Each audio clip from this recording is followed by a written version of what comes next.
600 টাকা করে খাল কিনছি হার পিস। এখন বিক্রি করতাম নিছি আর বিক্রি হয় না, বাজারে কেউ মূলে না, 10 টাকা কেউ মূলে না। এখন কিলো নিয়ে নদীতে আনছি, এই খালটা হেলাই দিবে। পিকআপ ভ্যানে করে এনে কোরবানির পশুর চামড়া এক এক করে নদীতে ফেলে দিচ্ছেন এক ব্যবসায়ী। এমন একটি দৃশ্য সামাজিক যোগাযোগ মাধ্যমে ছড়িয়ে পড়লে এই নিয়ে শুরু হয় আলোচনা সমালোচনা।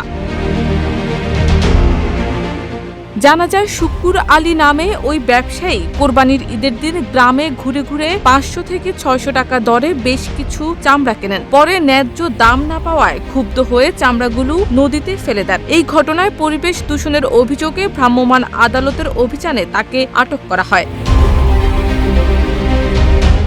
ছড়িয়ে পড়া ভিডিওতে শুক্কুর আলীকে বলতে শোনা যায়, এর আগে গরু কিনে এক গরুতে 30,000 টাকা লস খেয়েছি। এবারও চামড়া কিনতে গিয়ে বলা হলো গরিবের হক, 800, 900 ও 1000 টাকা পাবো, কিন্তু বাজারে গিয়ে দেখি কেউ 10 টাকাও মূল্য দিচ্ছে না, তাই চামড়াগুলো নদীতে ফেলে দিচ্ছি। এই নিয়ে উপজেলার নির্বাহী কর্মকর্তা ও নির্বাহী ম্যাজিস্ট্রেট আরিফুর রহমান বলেন, পশুর চামড়া নদীতে ফেলে পরিবেশ দূষণ এবং সেই ঘটনার ভিডিও সামাজিক যোগাযোগ মাধ্যমে ছড়িয়ে জনমনে বিভ্রান্তি সৃষ্টির অভিযোগে অভিযান পরিচালনা করা হয়েছে। অভিযুক্ত ব্যক্তিকে আটক করা হয়েছে।